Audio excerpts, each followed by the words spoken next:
Hello friends, આજે આપણે 10મા ધોરણમાં જે વિષય વિજ્ઞાન છે અને એમાં પ્રકરણ 1 જોવાના છીએ. તો પ્રકરણનું નામ આપેલું છે તો કે રાસાયણિક પ્રક્રિયાઓ અને સમીકરણો. તો પહેલાં એ શબ્દ સમજવા માટે પ્રયત્ન કરીએ અને એના પછી ચેપ્ટરમાં આપણે આગળ જશું. તો કે અહીંયા આપણે જે શબ્દ આપેલા છે એમાંથી પ્રક્રિયા શબ્દથી વધારે પરિચિત છીએ. તો એ પ્રક્રિયા શું છે એને પહેલા સમજીએ.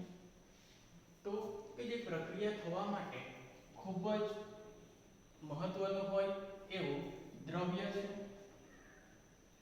હવે એ દ્રવ્યમાં શું આવે તો કે ઘન, પ્રવાહી અને વાયુ.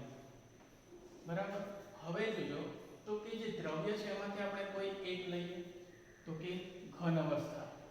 તો ઘન અવસ્થા ધરાવતો જે પદાર્થ છે એના ઉપર સમય જતાં આપમેળે અથવા કોઈ વ્યક્તિ કે કોઈ સાધન દ્વારા જો એમાં ફેરફાર કરવામાં આવે તો આપણને અહીંયા કંઈક નવું જ જોવા મળે છે. એ ઘનનું રૂપાંતર અમુકવાર ઘનમાં જ થતું હોય પણ રંગમાં ફેરફાર થાય, જ્યારે અમુકવાર ઘનનું રૂપાંતર પ્રવાહીમાં થતું હોય, અમુકવાર ઘનનું રૂપાંતર વાયુમાં થતું હોય. તો એને આપણે એક પરિવર્તન તરીકે ઓળખીએ છીએ અથવા એને હજુ આપણે વધારે સમજવું હોય તો પ્રક્રિયા તરીકે ઓળખવામાં આવે છે. હવે જોજો અહીંયા આપણે એક પદાર્થ લઈએ તો કે આપણા ઉપર બરફ છે. બરાબર.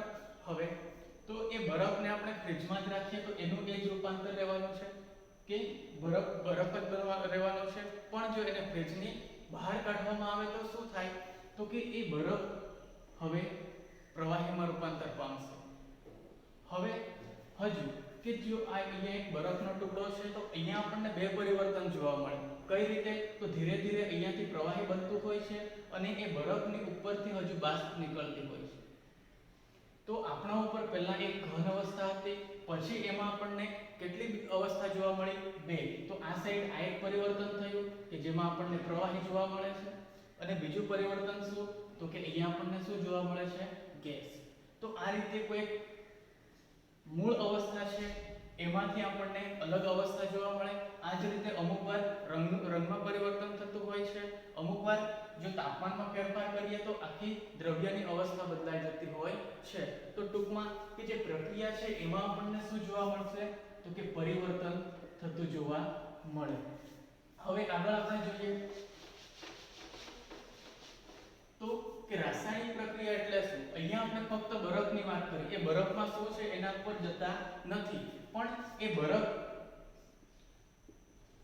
પાણીથી બનેલો છે અને પાણીનું અણુસૂત્ર શું છે તો કે H2O.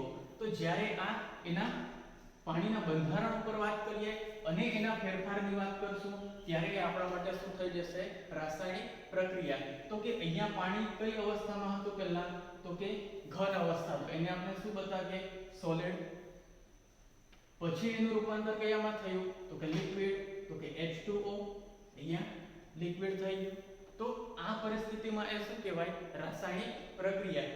જ્યારે આપણે ઘનથી પ્રવાહી તરફ જઈએ તો ત્યારે એ આપણને પરિવર્તન જોવા મળશે. તો એમાં જ આપણે થોડું વધારે જઈએ તો ત્યાં આપણે આ રાસાયણિક પ્રક્રિયા જોઈ શકીએ છીએ. હવે એવી જે રોજિંદા જીવનમાં થતી પરિસ્થિતિઓ છે એના અહીંયા ઉદાહરણ આપેલા છે.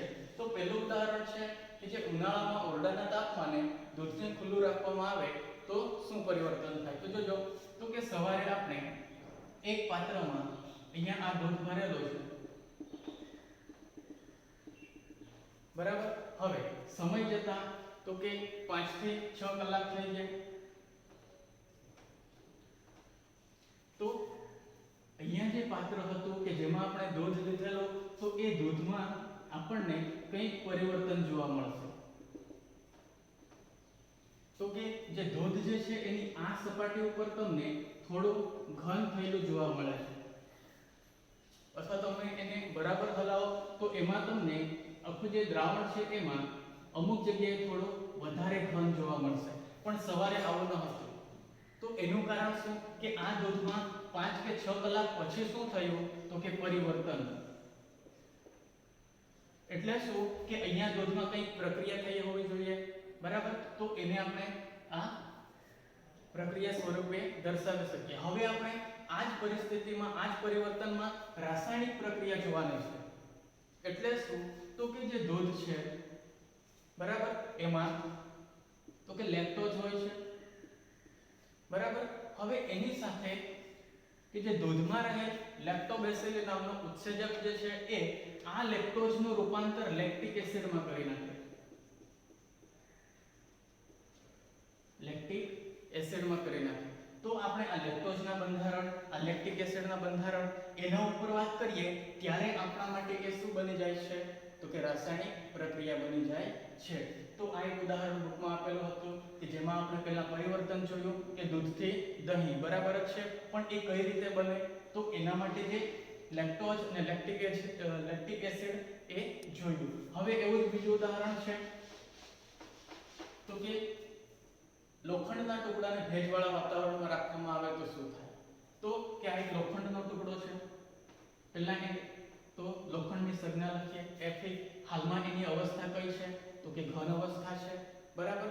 હવે તો એને હવામાં ખુલ્લું રાખવામાં આવે તો કે જે હવામાં રહેલો વાયુ સ્વરૂપમાં પાણી એટલે કે વરાળ, એની સાથે હવામાં બીજું ઓક્સિજન હોય તો કે આ Fe. અથવા આપણે એના ઉપર પહેલા ન જઈએ તો કે જ્યારે ખુલ્લો રાખવામાં આવે લોખંડને તો એ લોખંડની સપાટી ઉપર આપણને કાટ જોવા મળે, બરાબર.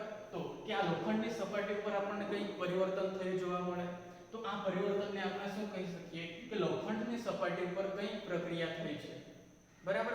હવે એ પ્રક્રિયા કઈ રીતે થઈ તો એમાં આપણે જોઈએ તો કે અહીંયા લોખંડ એની સંજ્ઞા Fe તો કે એમાં રહેલું Fe અને હવામાંથી ઓક્સિજન વાયુ અને પાણીની વરાળ, તો એમની વચ્ચે કઈ રાસાયણિક પ્રક્રિયા થઈ અને અહીંયા બની ગયું ફેરિક ઓક્સાઇડ Fe2O3. તો આને આપણે શું કહીએ, જે કાટ લાગેલો છે એમ કહીએ. તો અહીંયા આપણે પરિવર્તન જોયું, અહીંયા આપણે રાસાયણિક પ્રક્રિયા જોઈ.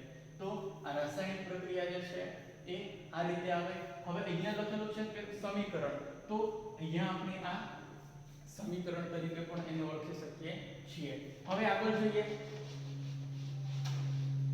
તો કે ખોરાક રંધાય છે. હવે દાખલા તરીકે આપણે આ એક તપેલું છે, એમાં આ ગરમ પાણી તો કે H2O જે છે કે અહીંયા લિક્વિડ સ્વરૂપમાં છે. હવે એમાં ચોખા નાખીએ તો કે જે ચોખાના દાણા છે તો શરૂઆતમાં એ સખત ઘન પદાર્થ છે, બરાબર. હવે તો કે જેમ આપણે અહીંયાથી તાપમાન વધારતા જઈએ એમ કે જે પાણીના અણુઓ જે છે અહીંયા જે ચોખાના દાણા છે એની અંદર એ પ્રવેશ કરી એનું રૂપાંતર થોડા વધારે કદમાં કરી નાખે. કેમ તો કે જે ચોખા છે એની અંદર રહેલો કાર્બોહાઈડ્રેટ, તો એ કાર્બોહાઈડ્રેટ જે છે એ આ પાણીના અણુ સાથે હાઇડ્રોજન બંધ બનાવતું હોય છે અને જ્યાં સુધી આ ચોખાની અંદર H2O એટલે કે પાણીના અણુ સમાવવાની ક્ષમતા હોય ત્યાં સુધી એ આપણને ચોખા જે છે એ વધારે ફૂલેલા જોવા મળે છે. હજુ તમે એને ખુલ્લા વાતાવરણમાં અથવા તાપમાં રાખો તો એ જ પાણીના અણુનું બાષ્પીભવન થાય અને એ ચોખા આપણને મૂળ અવસ્થામાં જોવા મળે છે. તો કે શરૂઆતથી આપણે જોઈએ તો કે જે સખત ઘન પદાર્થ હતો પછી કેવો બની જાય, નરમ બની જાય. તો આ એક શું કહેવાય આપણા માટે પરિવર્તન.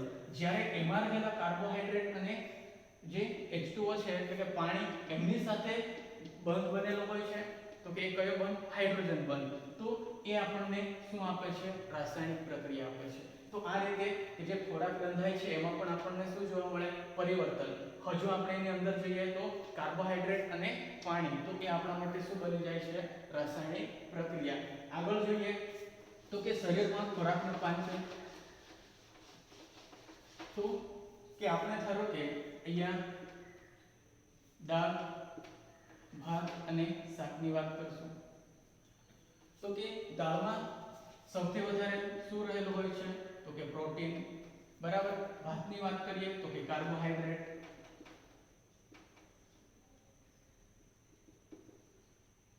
હવે શાકભાજીની વાત કરીએ તો મોટા ભાગે આપણને અહીંયા ખનિજ ક્ષાર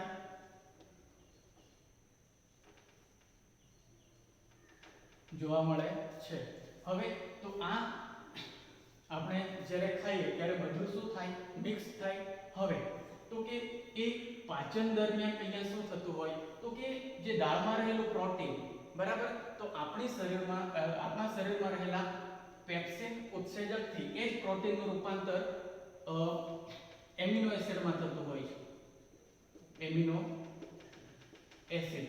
તો આ પ્રોટીનનું રૂપાંતર એમિનો એસિડમાં થયું, આ શું કહેવાય, પરિવર્તન જ કહેવાય.